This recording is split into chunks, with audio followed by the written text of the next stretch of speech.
I'm Michelle Avery. I am the Vice President of Government Affairs, and I also work a lot on product strategy for our autonomous freight. And we're going to be talking a lot about green policy. And I'm very, very excited about the panel that we have here today. So, joining us on stage is Allie Kelly, who is an absolute force of nature. And I'm very excited to have her join. She is the executive director of the RAY, which is an amazing organization. It's a living laboratory that was funded by Ray C. Anderson Foundation. And she is working on starting with the Ray Highway, which are zero deaths, zero waste, zero carbon, and zero impact. She's going to tell us a lot more about this today. I'd like to welcome Allie to the stage as well.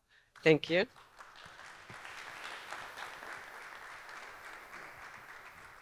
We also have joining us today Luke Tonachel from the National Resources Defense Council. He is Senior Director of Clean Vehicles and Building, Climate and Clean Energy Program. And for those who are not familiar with the National Resources Defense Council, they work to safeguard the earth. I often hear you guys on NPR. You guys have a lot of great stuff on NPR. You've been doing this for a while, focusing on reducing environmental impact of the transportation sector. So an absolute great addition to the panel. Thank you for joining us.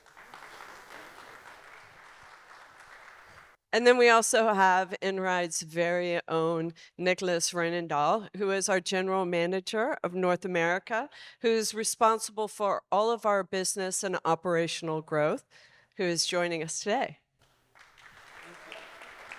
Thank you. You guys have microphones here. Excellent, excellent. Green policy. It's a big topic with lots of different interpretations of what that can mean. And Luke, I'm going to put you on the spot, if you don't mind, to start off the discussion. When we're talking about government policy and what government policy can do to help make that shift to electrification from diesel or internal combustion engines, do you have a good example of where it's worked, either at the national, state level, or international level? Certainly. And first of all, I'd like to say thank you for having me here. It's great to be here and great to see all of you. And for this conversation, I think that if you think about the changes in technology that have already led to better environmental outcomes, so we're not all the way where we need to be, but you think back of like a catalytic converter for cars. You think about selective catalytic reduction technologies like that on diesel trucks and particulate matter filters. And just the fact that our vehicles are becoming much lower emissions from the standpoint that our engines are much more efficient over time. So the powertrain technology that's been coming forth has been improving the vehicles that we can all choose from, whether as a consumer of cars or from the freight trucks that are driving. A major force for all of that has been national standards that have been focused on driving down emissions. And, I think that we heard a lot earlier about the need for innovation and the fact that innovation's happening and that's helping to drive change. And we've always had innovation in the vehicle sector, but what's been key is making sure that innovation is widespread in the marketplace, that it goes to all the vehicle applications, that everybody has an opportunity to use that. We know it's a competitive field out there. What the standards do, what vehicle emission standards do is say that everybody has to meet these goals, and that levels the playing field, it ups competition, and it drives that innovation into the marketplace. So I would say that the success story here is that we have these national vehicle standards to drive down emissions, and right now, a new set of standards are being proposed. Those standards are increasingly deriving to new technologies that'll lower emissions. And of course, electrification is going to get us to zero emissions. And that's where we need to go. So that's the trajectory we're on and we need to stay on. Yeah, we've obviously been following those advancements in California and very much support that along with the DOT and others coming out with these stronger emission standards. Nicholas, does this come up much in the conversations that you have? You're involved in literally hundreds of commercial conversations.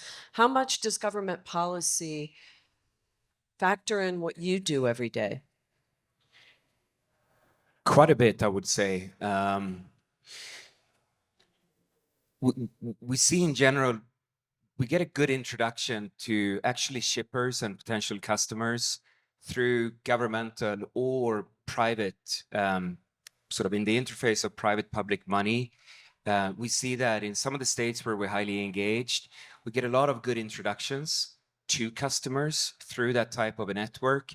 Allie, great to have you on stage. I mean, very much focused on Georgia and all the introductions that you made to Einride. So we feel like that interface between private public money and sort of looking after the society where we engage works in a very good way.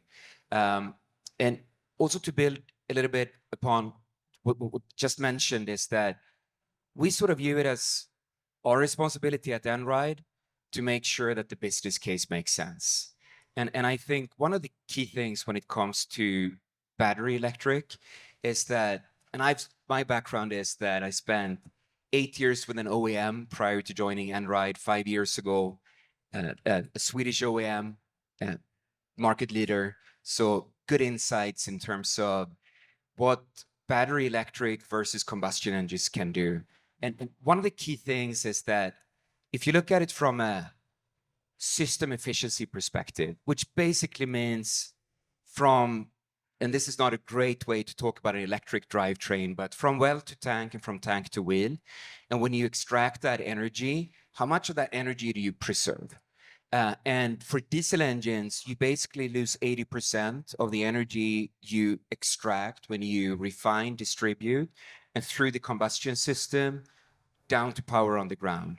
With battery electric, you preserve between 80 and 90% of that energy that you extract. So from a system efficiency perspective, it's really the way to go. And we view it as our responsibility to make sure that the operational application works. And I think when the ecosystem is coming together between commercial dialogues, between private public money, between regulatory initiatives, we're getting more and more proof points that this technology is the winning technology and hopefully takes away some of that anxiety in terms of, from a customer perspective, what technology are we going to bet on? So I think when the ecosystem comes together, it creates more comfort and it accelerates this transition in a good way. I'm glad that you brought up proof points. We see that a lot. What we do is how do you move this from theory to reality? And some people have great imagination. Some people like me don't. I really do need to see these things to believe them. And Allie, you've done amazing stuff already. What was it, 18 miles that you've already been able to show in Georgia? And I was hoping that you'd be able to explain to everyone the work that you've done with the solar power, with the tire pressure checks to really improve safety as well as getting to that zero carbon in Georgia. And I'm also curious, how do you do it? Like, who is in your ecosystem? And, Luke was talking about the federal government, and Nicholas was talking about the business community. You span all of them. So I'd love it if you could share some of your experiences here.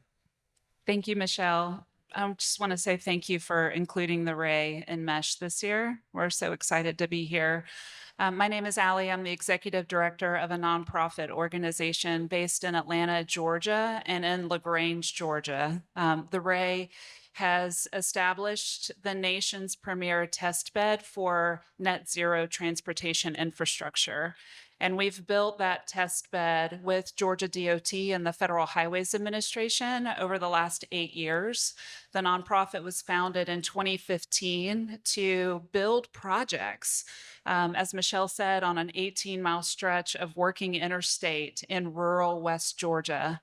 That interstate is 85, and our stretch, our 18-mile corridor, starts at the Georgia-Alabama state line at the city of West Point, population 8,000. And the 18-mile corridor connects West Point to the city of LaGrange, which is population 36,000. So small town, West Georgia, rural Southeast, and the corridor was designated as a memorial to Ray Anderson. Ray Anderson, the founder of Interface Carpet Company, the father of circularity and corporate sustainability, beginning with his epiphany in 1994. So our work has culminated in more than a dozen projects incorporated on that 18-mile corridor, all driving at net zero in transportation. We've got a formal charter with Federal Highways Administration and with Georgia DOT. We've been through strategic planning with those organizations to make sure that we have a succession plan so that the Ray never goes away, the infrastructure opportunity doesn't die. We've got 3 projects in procurement this year already, with another 3 in the planning stages. So the refreshing of the Ray Highway is ongoing. But we've also scaled now to 29 states, working with 51 public agencies at the local, state, and regional level. So in a relatively short period of time, the ideas, the concepts, and the technology have met the moment, and the Ray is simply one enabler of those projects, one enabler of that movement. I would say how we do our work. Number one, we build really big tents. So partnerships are key. Some of those partnerships are local, but other partnerships are international. So our partnership with Einride, with North American Closed Shoring, with the city of Savannah and their economic development partnerships. Those are very important all the way from international down to local. Also, I think it's just important to realize that change is hard. Change is hard for perhaps no one more so than transportation engineers. These guys and gals have built bridges and roads and bridges for almost a century. And we're asking them to do a lot of change in a really short period of time. And so these are very different things. Number one, we have to de-risk all of this because it's different. And number two, we have to fill capacity gaps, and that's what the Ray does. We come into organizations like Georgia DOT. We're a nonprofit organization, so we can easily provide technical assistance, software and tools, insights into procurement. We can assist the process to keep it alive and to accelerate it. And I just want to talk about procurement before I wrap. I got to tell you, a state DOT last week said, this conversation is not procurement. If this is procurement, we're not having this conversation. This is a pilot. That's why I'm talking to you. This is a pilot. And I want to say that because procurement stops the public sector from talking to the private sector. We have to be talking with each other. We have to have a permeable membrane. And so pilots are a great way for us to have the conversations that start the projects, which can grow to be statewide and national. I really appreciate that perspective. And it's really important to have these proof points that you have brought in and creating that really big tent. I love that you brought up capacity because I know that's something that you talk a lot about, Niklas, is how do we create the capacity to fill these gaps as well. And some of these capacity gaps that we see a lot when we look at environmental impact, I'm going to ask each of you the same question in turn, which is, we know there are huge societal impacts to climate change. I mean, we're experiencing it now. And we also know that this is often unequal. It's disproportional. It's not borne equally by everyone. I know you work in a lot of rural communities. But I want to know, how do you fill that gap? How do you close the societal gap that comes with the transition from going with internal combustion engines to electrification? How do you really look at that from a broader societal perspective? Maybe, Luke, you can kick us off. Yeah, I would be happy to start. And, I was thinking earlier today about if we had this meeting a year and a half ago, we'd all be thinking about wearing masks indoors because of COVID. Yeah. And I came into the city yesterday and I'm wearing a mask outdoors because of the smoke. It's just, we're in a world of change here that's changing so rapidly. And of course, fueled by the warming that's happening is going to create more volatility around these types of events. So yes, we have to deal with climate change. The other thing to think about is that there's people out there that, regardless of, with no wildfires, are already dealing with pollution in their communities that's unacceptable, it's unsafe, it's unhealthy. And these are communities that are already at a disadvantage in terms of other access to healthcare and economic opportunity. They're the most vulnerable communities. We have to address that pollution burden that they're dealing with as well. So that's what makes moving to electrification as fast as possible so important. We have to get to zero emissions, absolutely zero. And I talked a little bit about the standards earlier. NRDC's position is that for all vehicles, all new vehicles that are sold, we should be getting those to zero emissions by 2035. That date is set from the perspective of it's going to take at least 15 years to turn over the fleet. So by 2050, we can have all of the vehicles on the road be zero emissions. This is the imperative. So I think what's key is that we're looking at those communities, especially in near ports and freight corridors and near highways, and making sure that they're seeing the benefit of the switch to electrification. The other thing that I wanted to mention that sort of goes in complement to the standards is that, and I think we'll talk a little more about this, but wanted to tee up the idea that we have to get the infrastructure out there to support the deployment of these electric vehicles. And it speaks to where should we be deploying that infrastructure early on from a freight perspective. Again, let's make sure that we're addressing these communities, that we have these freight hubs that are electrified. And that's going to take some investment, but fortunately we've got unprecedented government policy helping in that regard right now with the bipartisan infrastructure law and the Inflation Reduction Act. We actually at NRDC, we helped found an initiative called the National Electric Vehicle Charging Initiative. And what that initiative does is it brings together vehicle manufacturers, electric utilities, electric charging service providers, labor, equity groups. Let's bring them all together to have a conversation about how we need to move as quickly as we can and work together in specific strategic locations, state policy. Let's move that policy so that we can get the infrastructure deployed as fast as possible. And it's not just strategically deploying the money that's coming from the government, but let's leverage that.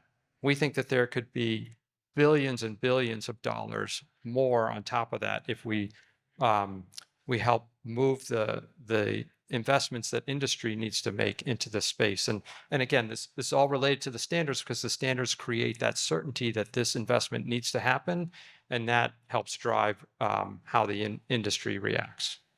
Yeah, I'm glad you brought up the ports. We have a lot of activity around the Port of Los Angeles and Long Beach. This is an area that's near and dear to me, having lived in Los Angeles for many decades, and you see it because it's a bowl. And you can really see what happens when you have the emissions there viscerally. Actually, it looks a lot like this. But what you don't always notice is the community that rims that and the impact that they have. So we know that from a societal impact, it's vitally important that we begin decarbonizing those. And I know we have a lot of activity in that area as well. And Niklas, I know you look at this differently as well, not just a societal impact to the people who live around them, but also to the workers and to the people who are driving the trucks. So I'd like to ask you the same question. What does this look like from your perspective for addressing some of those societal gaps?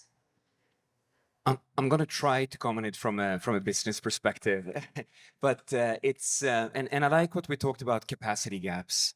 If you look at freight today, it's a commodity, and I would say unfortunately it's a commodity because it's really the bloodstream that allow for our society to live comfortable lives. More than 70% of goods are being moved in trucks today in the US, but it's also a highly fragmented supply chain or a value chain, starting with the OEMs, going through the dealers, owner-operators, freight forwarders, brokers, shippers. Very low level of digitalization, which typically translates into low overall utilization and kind of bullwhip effects in the value chain today.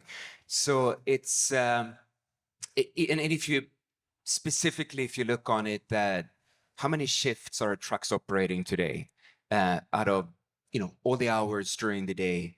How many empty returns do we have? How many partly filled truckloads are leaving? How much idling time when you arrive in an unsynced manner in terms of dropping or picking up loads? All in all, that translates into almost somewhere between 15 and 17% capacity utilization today, meaning that we have way too many trucks, we have poor efficiency, and I think one of our founders, Linnea, made a comment in there that switching to electric gives us the opportunity to, in parallel, also deploy a more intelligent freight system. Not to make any commercial for Einride, but coming from the OEM side and joining Einride some 5 years ago, one of the great opportunities that we saw was that start from a white sheet in terms of how you engage with shippers. So typically what we do is that we engage digitally to understand what does the freight footprint look like today, meaning where do you have production, where do you have distribution centers, warehouses, retail nodes, what's the variability of goods on a daily basis. With that digital view, we can also understand how much capacity do you need to deploy and what type of digital support system do you need to operate that capacity with high utilization.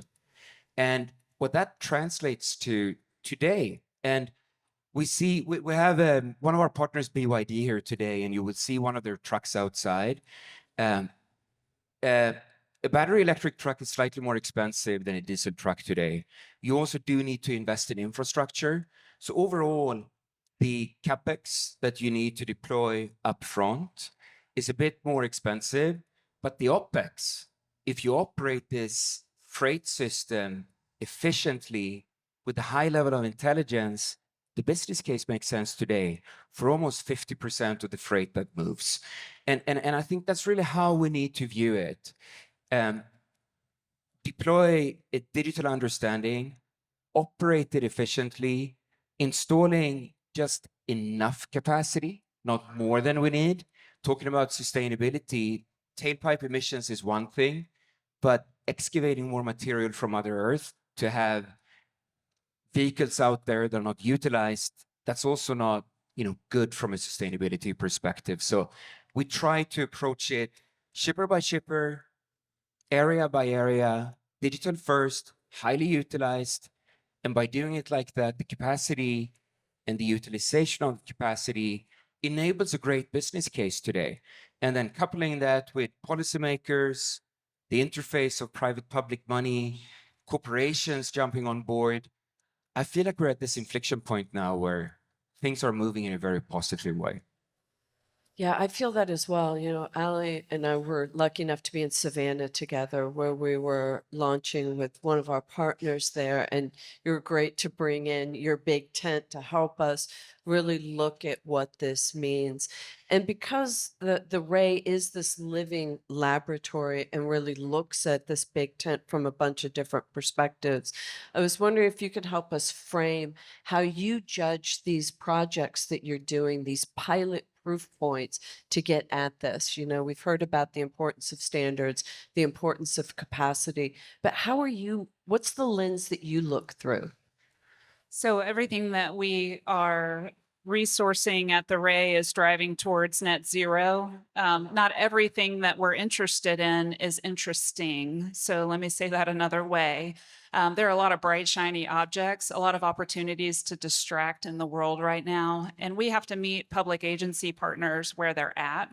And so sometimes where a public agency partner's at is asset management in order to drive towards safety outcomes. And we have to be there with them in order to enable, IoT or digitization of assets in order to drive safety and safer outcomes on the transportation system. I just want to make one point because, the Ray is born out of rural West Georgia, almost Alabama. So I feel like this conversation about societal impact and disproportionate impact and climate change, y'all have to understand that talking about the societal impact of climate change is a non-starter in huge swaths of this country. We're going to have a little real talk with Allie for a minute. But that doesn't mean that progress is not possible. And in fact, I want to tell you, if you don't already know, that Georgia is the big winner right now in the clean economy, coming off of Bill and Ira. We are the #1 state since 2020. We have developed $21.9 billion worth of clean economy projects. We have created 28,000 jobs in 3 years. We are going to literally be manufacturing the solutions and the technologies to address climate change in the state of Georgia.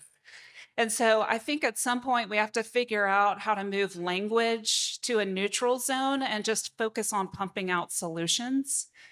Because we're not going fast enough. We have to figure out how to build bridges, to build really big tents of partnerships, and then drive towards projects and solutions. Well, you're definitely speaking Nicholas's language here, because you're always saying that it isn't just the government monies and everything else. You have to have that solid business case to drive those jobs. And if I can just say one other thing, like, we have to be capable of walking and chewing gum at the same time, which means that we have to be capable of driving to the business case with a focus on solutions and projects. I say to my team, we eat projects for breakfast, lunch, and dinner. That's what we live off of. We got to get another project done. But at the same time, I want y'all to know the Ray was selected by USDOT as a part of their new Thriving Communities program. Luke, you mentioned disproportionate impact in communities that are proximate to freight, rail, seaports, highways. That's what we're doing through Thriving Communities. The DOT has selected the Ray to be a capacity builder with 15 communities across the country over the next 2 years that are called networked communities because they are disproportionately affected. They suffer from chronic poverty and they are adjacent to highways, seaports, rail, and other freight nodes. And I want to tell you where these communities are. We're going to be in Alaska. The Ray Highway out of Georgia is going to be working with 2 cities and a borough in Alaska. We're going to be working with a local initiative in West Virginia. We're going to be in Montgomery, Alabama. We're going to be in Detroit, Michigan. We're going to be on the ground building capacity with local governments and public sector initiatives that need help today. And the opportunity to really revitalize every corner of this country. If you drive to projects and solutions and you don't let language be a barrier, the opportunity is there. That is excellent. That just really makes me so happy to hear how expansive this is. And Luke, you had mentioned the Inflation Reduction Act and the bipartisan infrastructure law. How important is that? How important is the federal monies to help with building out charging infrastructure, lowering that CapEx? How essential is it for what we're doing here? Well, I just want to build on the building the big tent idea. I had mentioned this National EV Charging Initiative, and we want to expand it. We want to bring more people in, and it's already got such a diverse set of stakeholders. But the more we can bring in, the more we can leverage this investments that's happening. And so, working with NRDC is e-mobility advisors, and Colleen Quinn is here in the audience. So if you're with a company that's interested in being part of this effort, or another kind of organization, please reach out to me or to Colleen. This is this is a once in a lifetime, feels like, opportunity to invest in a big way, to implement in a big way. But the government dollars are not, they're not everything. They're not going to do it all. We need to bring along the industry as well. And you think about charging, for example, the utilities, they can be putting in everything up to the charging station. That should be just the way that they do business. And if they know that electrification is coming, then they should be they should be just starting to roll that out on a regular basis and planning for it all along. It shouldn't come as a surprise. We shouldn't have fleets waiting to drive an electric truck, but having to wait till the infrastructure comes along. We absolutely can do this. This is totally feasible, and it's about getting those conversations going, having partners from the community level all the way up to the state agencies, and linking to the way that the money's flowing from the federal government. It's a loaded question for me to ask Niklas this because I report to him and I have to do a lot of work on public funding. But I am going to ask you the question anyway about how important is it really in the deals that you're doing? And I know also in the charging infrastructure, because that seems to be a vital link here. Yes, so, I mean, public funding is basically tax money, right? So we need to be responsible in terms of how they are deployed, especially being in a nation that are running a budget deficit of like $2 trillion. So, I mean, public money, direct tax money, what we shouldn't do is that we shouldn't deploy public money to try to mimic the current way of doing freight business, because then we're just going to cement the inefficiencies that we see today. We probably add to the complexity actually, because operating an electric transport system is more complex. So if we try to mimic the way it does today by incentivizing public monies into the system, we'll be worse off. So I think that, again, coming back to the business part of this, is that it's our responsibility. It's our responsibility to make the business case work. It's not the taxpayer's responsibility. And it works. The business case is there today. It's a matter of scale and it's a matter of efficiency. So we can do this transition without sort of tax money, to be honest. We just need to accelerate it and have everyone jump on board.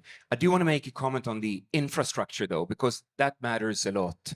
We're now building out the biggest charging site in North America in a pretty intense area, Linwood in Los Angeles, pretty poor area, and a lot of exhaustion sort of going on in that area. So we're happy that will go live later this year. And there we absolutely need to work with policymakers, with the utilities. And I think, again, coming back to the business case, that if we're in agreement that battery electric is the winning technology and not, for example, and I say this sort of coming from the OEM side, that forget about hydrogen for heavy duty trucking. If we're going to invest in a hydrogen system from a distribution perspective, it's a bigger investment than modernizing the grid. So I think as long as we're comfortable about the business case, we can also be comfortable about how to build out the infrastructure. And coming back to having a digital view basically provides a good heat map in terms of where do we need infrastructure and what's the utilization of that infrastructure, which translates into what's the return of investment and the payback time on it. So I feel like we have all the ingredients that we need just to go for it now. And we're happy to provide guidance in terms of where, when, how, when it comes to the charging infrastructure. But the grid needs to be improved. That's really great. And Allie, I mean, Alaska, Alabama, Georgia, Michigan, that's a lot. And when you think about this, how important is this federal money for the type of work that you're doing? Or is it the job creation? Or is it the charging infrastructure? How do you really, what is really most important to what you're seeing in all of these diverse places? Alaska, I love this. Yeah, I mean, I feel like this is not an either or, right? So, Michelle, no offense, but I feel like you're asking me, do you want sugar with your coffee? Like, of course we would love to take advantage of federal subsidies. It's a catalyst, right? But you have to have the business case as well, which I think is one thing that Einride does so well, is it pulls the ROI forward, right? We have to move the ROI forward. It's not just about taxpayer dollars, making the transition easier, because the transition right now is about equipment. It's about charging stations. It's about trucks. So I think the answer to the lazy answer to the question is yes, we love subsidies, but also it has to be a business case. I feel like that's right in the middle of what Ray Anderson was trying to do way back in 1994, was to prove the business case, because that's truly sustainable. We throw that word around so much, right? Going green, but going green is in the money. Going green has to be in the money for it to be sustainable. And I just want to support a couple of things that Niklas just said. Data-driven outcomes. We have to have data-driven outcomes. So for example, at the Ray, we've got a partnership with Geotab where we can leverage millions of data points from connected freight vehicles, anonymized. So we're not following anyone. We don't know who anyone is, but we know where trucks are stopping and for how long today. And if we know where truck travel trends are today, we can put the infrastructure in the way of the utilization and avoid building bridges to nowhere like we did in Alaska a couple of decades ago. Nobody wants to build a bridge to nowhere. We want to build infrastructure in the way of utilization, put the equipment in the way of utilization where it will be used.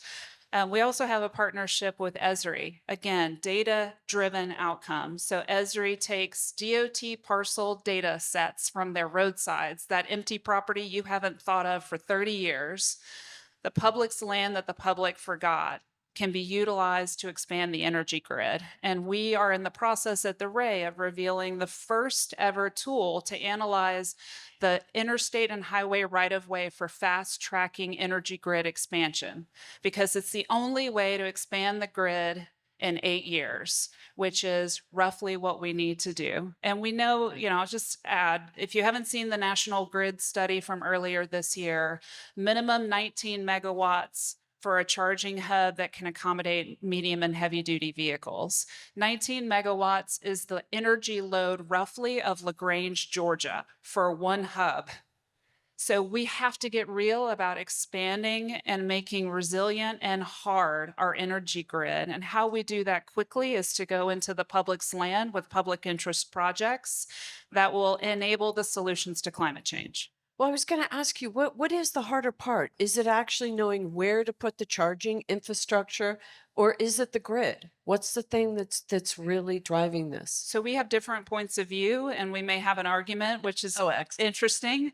But we know where to put the chargers. We're going to put them at mile 0 and mile destination to start. And then we're going to look at truck travel trends, and we're going to put them in between where we need them. And we're going to try to put them in the way of utilization. And I think Niklas and Einride would agree. I mean, this is like math. You just do the math based on the data, right? So this is solvable. What's really hard right now, I think, is getting support and motivation and enthusiasm around expanding the grid and going right at the solutions, like the land use solution of the right of way. We should not expand the energy grid through your community, period, full stop. We should not expand the energy grid through greenfield, period, full stop. And if you think we're not going to need to expand the energy grid, look at all of the offshore wind development that's about to happen on the East Coast, thanks to the deconflicted offshore wind leases that the administration released earlier this year. The energy has to go from the beach to load centers.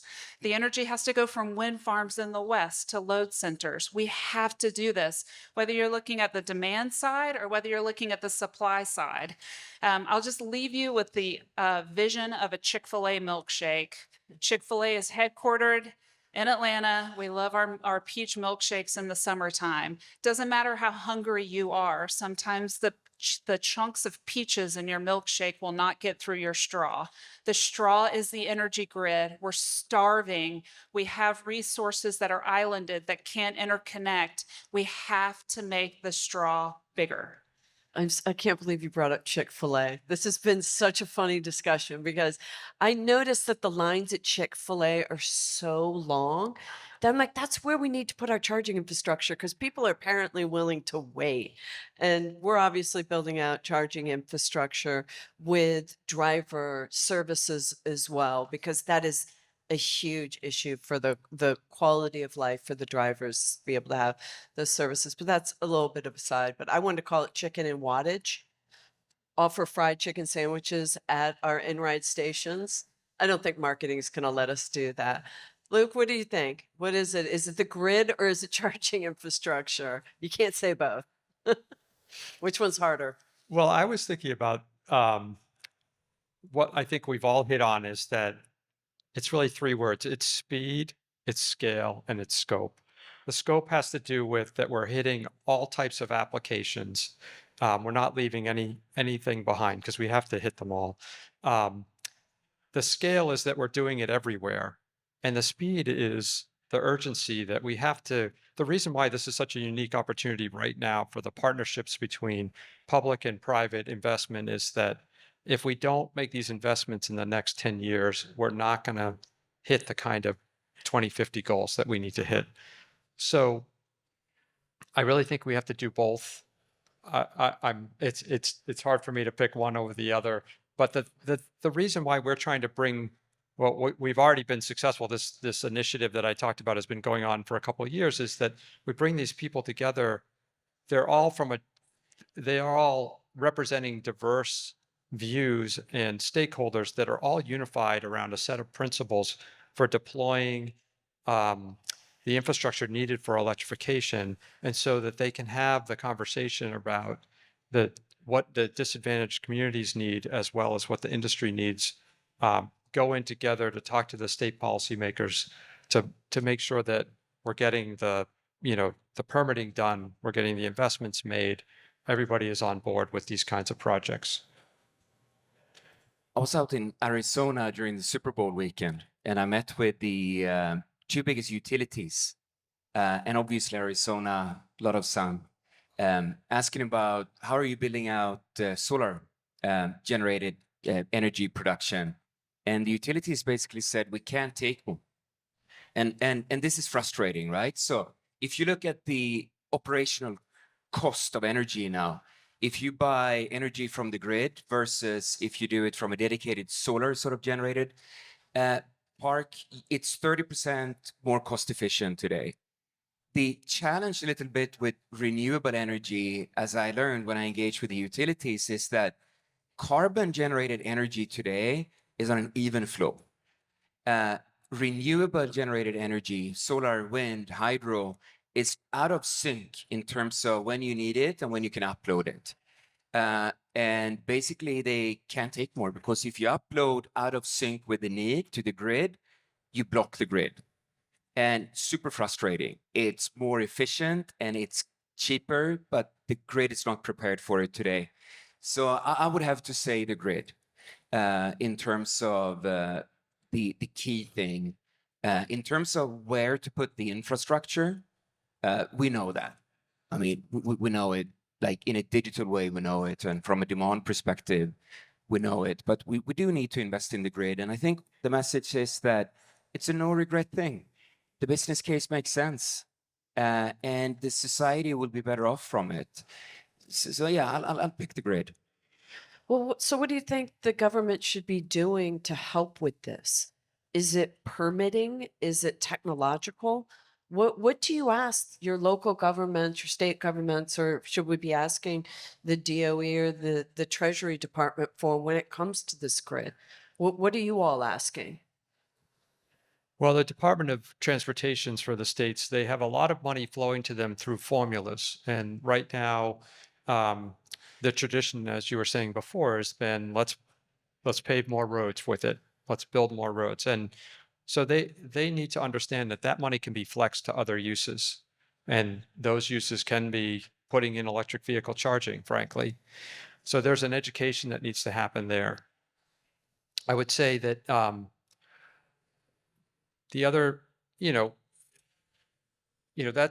that's a focus as we're going into these conversations. But the other piece is, are we setting the right rates from utilities so that when people plug in, that they're going to get something that's advantageous for driving on electric versus, so you talk about proving the business case. Well, for commercial electric rates, that can vary very much across the country. So how do we go in and make sure that the public utility commissions are addressing this issue, that we're not, we're also setting up the system such that we give it advantages to people charging when renewable electricity is flowing at its largest, right? That might be, involve some better rates. It might involve storage. These are all things that we can work a system together. Fortunately, the Inflation Reduction Act, we've talked about it, its impact on transportation, but it's doing a huge amount for the electric system as well. And so I agree that we have to keep investing in the grid, and we have to keep making that closer to zero emissions. And that's a part of what the focus should be as well. One of the great opportunities and the thesis that the utilities in Arizona had was that if we see an accelerated rollout of heavy-duty electric trucks, and I'm looking at our friends from BYD, I think the extended range battery pack is close to 580 kilowatt hours. And with a big enough fleet and with digital capabilities, you could also utilize heavy-duty trucks that are battery electric to do some of that balancing act that you need to do between usage and the grid. For us, it's just one more parameter to put into the operational planning algorithm of road freight. And with a big enough fleet, you can really start looking at grid balancing opportunities. And again, that requires scale. We need to get there, but there are so many great opportunities in terms of having a more balanced view of energy. And what will happen with that is that you can also even out the pricing to, from a democratic perspective, really distribute that more attractive pricing to the communities that are in bigger need of it. So there are plenty of cool technical opportunities that we have. We just need to get there a bit faster than what we're doing today. Agree. And Allie, what do you ask? I know we were at that event in Seattle, so I was able to hear you speak to all the secretaries of transportation for all the states in Puerto Rico. But what do you ask for? Is government in your way, or are they really there to help? So in another part of the world, the government would just do this, right? This is a product of balkanization in the United States. It's kind of a product of our democratic process. We have regional transmission operators. We've got islanded grids like ERCOT in Texas, right, where people froze for 2 weeks. And the administration has not set forth kind of a moonshot program around the grid yet. There's some grid money out there for sure, but the federal government saying nationally this is a priority and we're going to resource it with X and we're going to command and control with Y is not happening.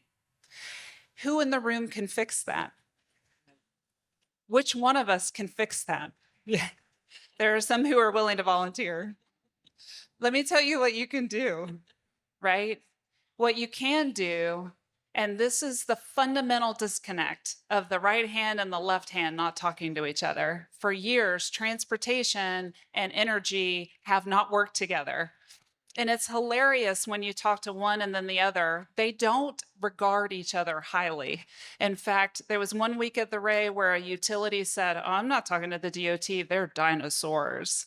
And then later on in the week, the DOT said, we don't work with the utilities, they're dinosaurs, right? And so I kind of think about this as the fourth grade dance, the girls and the boys on different sides of the gymnasium. Who holds their hands to bring them to the middle to have conversations? And luckily, we have some models. So in Wisconsin, the DOT built the Badger Coulee line in the right-of-way of I-90, I-94. It's overhead transmission. I'm not saying that's where we should go, but it is a proof point. Right. And guess what? Minnesota's DOT meets monthly with the Public Service Commission. And now That's in Wisconsin. The DOT and the PUC meet regularly. Now in Minnesota, the DOT and the PUC are meeting regularly due to the regional work the Ray has done on right-of-way transmission. And we're now looking at MISO Tranche 1 projects that were pre-planned for Greenfield, and we're evaluating with the Esri tool the MnDOT right-of-way to move the Greenfield portions into the right-of-way. This is not pie in the sky. You cannot contribute. We have to rely on somebody else to save us. This is the work we have to do in our spare time and our free time and our Monday through Friday job. We have to help connect Transpo and Energy together because they've not traditionally partnered. They don't talk to each other. And now they have to learn each other and do each other's projects. So is that what success looks like then? That deeper partnership to you? Got to. Okay, excellent. In the last couple seconds that we have, I do want to know, what does success look like? Luke, we've heard from Allie that it's this partnership, really getting these dinosaurs together to respect each other and to partner together. But what does success look like to you? In the near term, it's getting the strongest standards federally that we can, because that's what creates certainty and drives investment. I'll also add that success is going to be measured by whether or not these vulnerable communities are actually seeing the results of this new technology deployment. Are they seeing cleaner air in their communities? That's something that we have to be thinking about all along the way. Last word to you, Niklas. What does success look like to you? I've been talking about the business side, but we don't live in an economy, we live in a society. And I think that when it comes to transportation going forward, what's best for the business is also very much best for the community. So success for me would be higher just rate of change in terms of getting combustion engines out and zero emission vehicles in. It makes sense. Well, thank you all so much for really sharing your wisdom, your experiences, and providing a clear path for what the future can hold. Thank you all very much. And thank you all for being here.